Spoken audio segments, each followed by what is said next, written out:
listening to The Coffee Hour. I'm Andy Bates. I'm Sarah Gulseth. We get to go to camp today.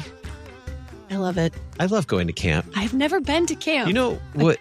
It would be fun to go to camp when there's snow on the ground. Yes. That would be fun. Let's do that. But we're going to talk about going to camp when it's nice and sunny and hot, too, during the summer, because some of us might be dreaming about those days as well. Thanks to Concordia University, Wisconsin for supporting the Coffee Hour. Find out more about Concordia University, Wisconsin at cuw.edu. Live uncommon. Joining us today, friends from Camp Lutherhaven, Keith Peters. He's the Director of Summer and Youth Ministry there at Camp Lutherhaven in Albion, Indiana. Keith, welcome to the Coffee Hour. Hey, thanks. I'm glad to be here. And Rocky, also known as Derrick Minnick. He's a ministry impact worker at Camp Lutherhaven in Albion, Indiana. Rocky, welcome to the Coffee Hour. Thank you. I'm also excited to be here. I'm sure there's a story behind that name. Maybe we'll learn a little bit more about where that name comes from.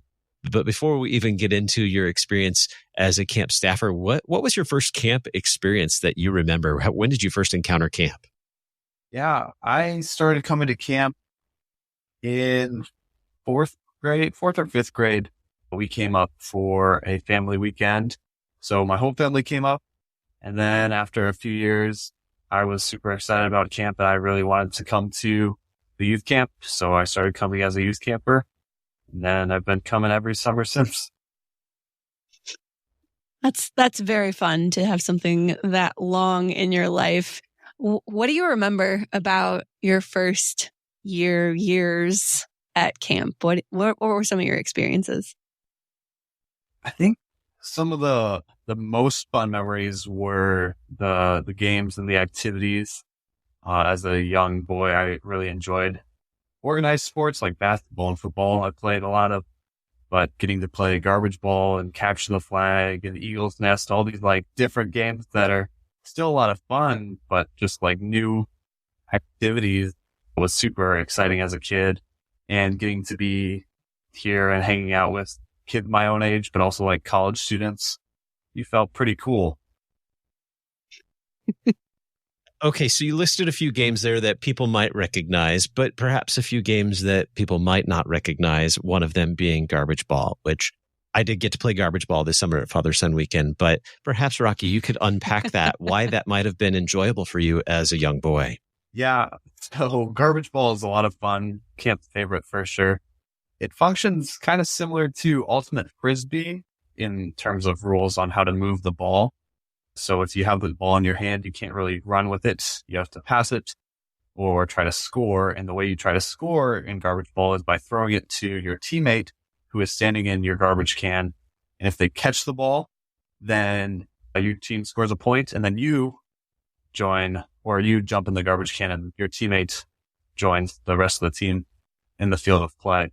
So it's a lot of fun, a little crazy, but that's how we like it at camp. So. It is crazy. My son was a little too excited about getting in a trash can to play this game last year, although he liked being on the rest of the field as well. It was a lot of fun. It was a blast. Who are the people you remember from your early years of camp as a camper that made an impact on you? Yeah, definitely my camp counselor. His name was Tracker. I don't know why it was Tracker, but I know he was one that I always remember. And we have the pictures hanging up in our lodge from years past. And I can always point out the counselors that I had.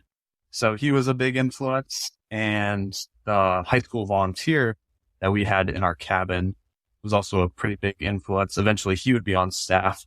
So that was cool to be able to point out a counselor and be like, I remember when he was in high school and he was in my cabin, as well as the cabin mates, some of whom like I've seen at camp, others just see them for that week, but you get to have a really good time. But yeah, the counselor and the junior servant definitely stood out. What are some of the things that you learned from them? What was the impact that those leaders had on you as a kid? Yeah, I think especially hearing the counselor's faith stories and just how important their faith was to them. I remember one year I got a postcard from a staff member or from my counselor who had really liked a shirt that I was wearing. I think it was talking about, like a picture of a bald eagle, and it talked about that verse in Isaiah about how you will run and not grow weary, rising up on wings like eagles. And he had remembered that verse and was just loved that shirt. So he had like included that in the postcard. And that just like made my day, made me super happy to hear from him. So just their faith and their commitment to the kids in their cabins and just having fun was always super cool as a young boy, like looking up to that and being like, I want to be like that one day, you know? And here you are. What prompted you to return to camp as staff during the summer and now year round as well? What prompted you to return to camp? And then we got to find out how you got this name, Rocky. Yeah, of course. So I think from an early age, once I started coming to camp and seeing the counselors and the staff, I think that was huge for me. Being like, I want to be there one day. I want to have my own cabin, get to be here all summer. It sounded awesome. Instead of just, 5 days, get to be here the whole summer. It still isn't long enough, but it was super just awesome to see the bonds that they made with each other, and wanting to be a part of that stood out to me. And the reason I got my name was around that time I started coming to camp. I like to write my own stories. Like, I was a creative writer when I was younger. Rather than like reading books before bed, I would usually like write my own. And one of my characters, his name was Rocky. So I told myself, because I was super excited about camp, I really wanted to be on staff one day, get to be here for longer than a week. I told myself that if I was on staff, that I'd name myself Rocky after one of my characters. And now here I am. So that's a really fun story. I always love, whenever we have these camp stories, I always love knowing why people have the names that they have. This is not something I have experienced yet. What would be your camp name, Sarah? Oh boy. You're going to have to come back to me on the next episode when we do another camp. I'll have to come up with a name. Maybe you need to go to camp and have someone give you a camp name. That would be even better, actually. Yes. That is pretty popular. Yes, I do need to go to camp. Keep saying every one of these episodes. Need to go to camp. So what happens at camp that doesn't happen at other places? And I'm sure this is a long list, but what are some of those very unique experiences that happen at camp that kids don't get anywhere else? I think the biggest thing that happens is the relational aspect of camp. Just the idea that you are really immersed and you're with your cabin group, you're with your counselor for so long. I heard a statistic, I don't remember if it was here or somewhere else, but the amount of time kids can spend in a week at camp can sometimes be more than they spend with their pastor in a year. Like, if you think about for a full week, you're with your counselor the whole time versus like maybe you go to church an hour a week over 52 weeks, So I definitely felt that as a camper, and I feel like I get to see that as a staff member. Not only do I get to know these kids pretty well, but also with the staff and the junior servants, the high school volunteers who come here. I feel like you get to know them and grow with them so much over just that brief time that they're here.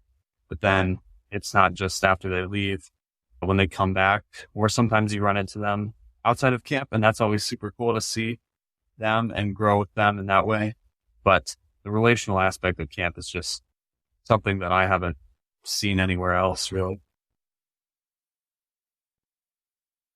What would you say, Rocky, is most challenging about serving at camp, especially as summer camp staff? Yeah, definitely a challenge of camp is it is a lot of energy that you put forth, both physically, spiritually, emotionally. The summer, I say it a lot that it never feels long enough, but when you're in the midst of it, it can feel pretty long at times. But it isn't like, oh, I don't want to like be here, or I don't want to do it. It's kind of like that feeling that you get after a long, like a hard day work, or like after a challenging workout or bicycle ride or something like that, where it's challenging and you feel like you're really pushed, but afterwards you look back and you're like, wow, I'm so glad that I did it. But like in the midst of it, there are definitely challenges, like either late nights, early mornings, having to like run and chase after these middle schoolers and evening activities. not everyone's spiritual gift. So it can definitely be a challenge at times. But I think with that challenge, being on a summer staff, being surrounded with all these individuals who are also pouring into this, it really allows you to push past what you might have thought was your limits and get to really take that next step and be challenged in a way that just is so incredible. All right. On the flip side of that, what is the most rewarding part of working at camp? There's so many different ones. I think for me, this past summer, we have a high school camp that comes in July, and we do a lot of really intentional group building with them and seeing the cabins kind of grow together. Not only have cabins individually, but I think my group had like 3 cabins, and getting to see them overcome obstacles and challenges that we intentionally put in front of them. Super rewarding, and it was just so awesome to see. I feel like they did such a great job. I was looking back at pictures and videos from that week a month ago or so, and I was still amazed, how far they had come and how they took the initiative and had challenged themselves. So that was super amazing to see, and always brings a smile to my face when you see these kids, these individuals who come to camp. Maybe they don't know each other, but by the time they're leaving, they're doing these amazing trust activities and relying on each other and being open with each other. And it's just so awesome to see, because I know that was super important to me growing up. But getting to see them just really engage and buy into this community is super awesome. We're going to learn more about serving at camp this summer right here on the Coffee Hour. We'll continue our conversation with our friends at Camp Lutherhaven in just a moment. You're listening to the Coffee Hour. I'm Andy Bates. I'm Sarah Golseth.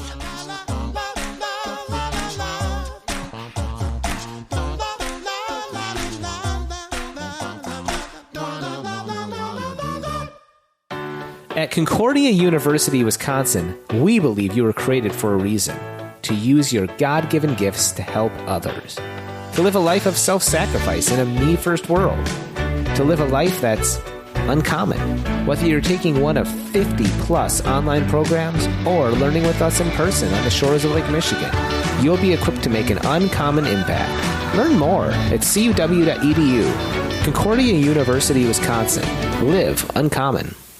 Showing support for KFUO is now easier than ever. You can sport a KFUO shirt, swag, or even socks by visiting our online store. Go to kfuo.org/store and order high-quality KFUO-branded merch. You no longer need to wait for our annual share-a-thon for a chance to show your KFUO spirit. Visually share and wear this ministry out in the world by checking out our selection. Every purchase helps to support our proclamation of Christ for you, anytime, anywhere. Go to kfuo.org/store.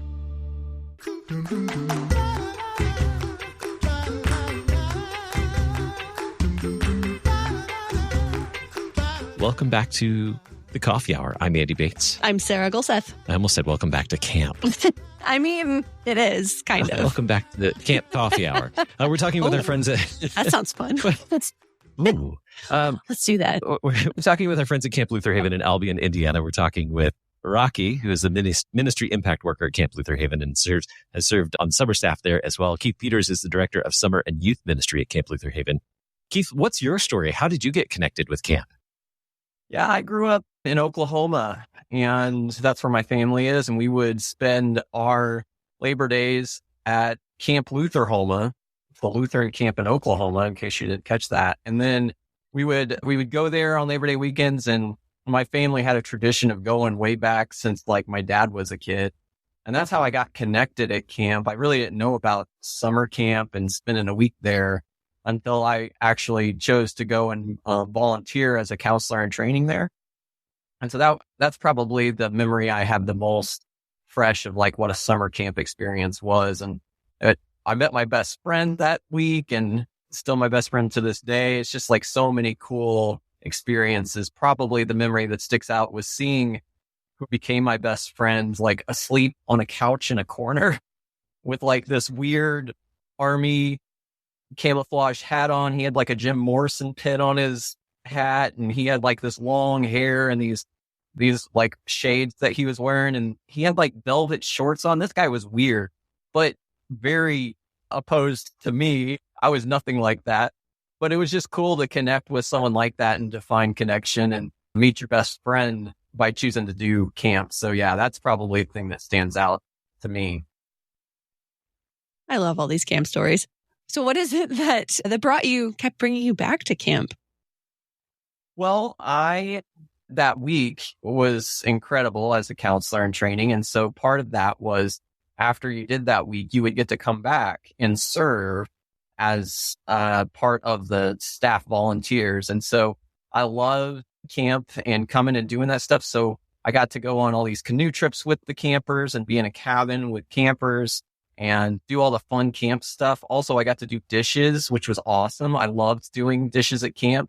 It's like the happiest place there is at camp is to be in the kitchen doing dishes. And it's just everything that you would normally grunt and complain about and would be like, I don't want to do at camp. It just kind of transformed itself and became like the best thing ever.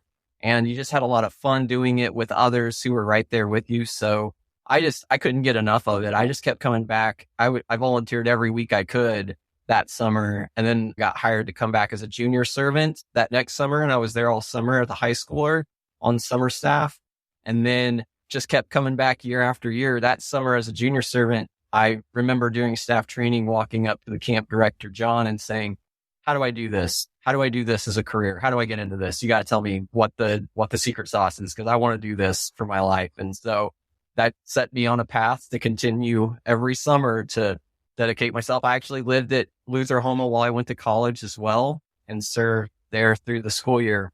So yeah, camp's been super pivotal to my life. I met my wife at camp. Lots of great stories. What does it take for a camp to be properly staffed during the summer? Like a camp like Lutherhaven, tell us about what it takes to keep these things going so that you have all these great programs for youth and for families throughout the summer. In addition to games and great activities that Rocky talked about earlier, but also times in God's Word and times at the waterfront and a million other things that happen at camp. What does it take in terms of staff to make that happen? It's quite the undertaking to fully staff a camp. Every year, you've got to find these individuals to come and be a part of staff. Our camps in NLOMA, the National Lutheran Outdoors Ministry Association, we have 23 who partner together for recruitment. And we can have camps who hire as few as maybe 6 individuals. And we have other camps on the spectrum who hire as much as 50. And Lutherhaven would be kind of in the middle there, around 30. But we're constantly recruiting and trying to find great, awesome people to come in and be willing to undertake this. It's, as Rocky said, it's challenging, but the rewards far outweigh those challenges. And so finding people who can kind of see the mission and the vision of what outdoors ministry is a part of and get that sense of there's really nothing like being able to spend and immerse yourself into a community of young adults that can pour themselves in and kind of carry a mission forward like that. So it takes a lot. It takes a lot of energy. It takes a lot of commitment to dedicate a whole summer to doing this. More and more, that's a big challenge for college-aged individuals, especially, to say like, yeah, I'm going to carve out 12 weeks of my life to just be at camp all summer. So that, yeah, there's a lot that goes into it. Certainly, I'd say the 2 biggest components that staff really have to make camp successful is just they got to love and have a passion for Christ and be willing to really make that their driving force for the summer and their motivation. And the second one is they got to kind of equally have that kind of love and compassion and desire to serve youth. So if you can put those 2 things together, everything else kind of falls into place. The schedules and all that stuff, the early mornings, the late nights, you don't remember any of that really. At the end of the summer, it's all the rewards that you had. What's the outlook for this summer for you? What kind of staffing needs, what kind of camps are happening and the staffing needs that you guys are looking at? Yeah, well, I'll speak on behalf of NLOMA as a whole. I'm the profile manager for NLOMA. So complete between all 23 camps that are partnering together, we need to hire about 550 total staff across the nation. to be able to accomplish the ministries that happen at these different locations. It's been a huge challenge to bounce back from the COVID experience of not being able to get on college campuses and not recruit actively. But the good news is we have done a good job of being able to kind of get that base back. And so we have a long way to go. We're still actively accepting applications and profiles. Really, we have a roundup day at the end of February where we come together as a camp. And that's where we'll make a lot of our initial decisions for staff hiring. Probably the majority of our staffs will try to select as many of our candidates there as possible. But even beyond that day, we're still going to have a lot of needs and a lot of openings at most of our camps. So it's quite a bit. We're active on college campuses. Certainly our Concordias. We're coming to Concordia, Wisconsin pretty soon, but we're in our own locations. We're actively trying to just let people know about the great opportunity of serving at camp. Honestly, we don't really have to sell how great camp is to be here. It's more of letting people know why they would be great at camp that makes the bigger push for us. Because I think a lot of people just don't see themselves as a camp person, or they kind of have this idea that you got to be this way to be at camp. We need a diversity of staff. We don't want all the same kind of people. We want people who can connect with various different kinds of campers and various different kinds of people. So we like to create as much of a diversity on each individual camp's staff as we can to try to connect with so many different people and their lives and their stories.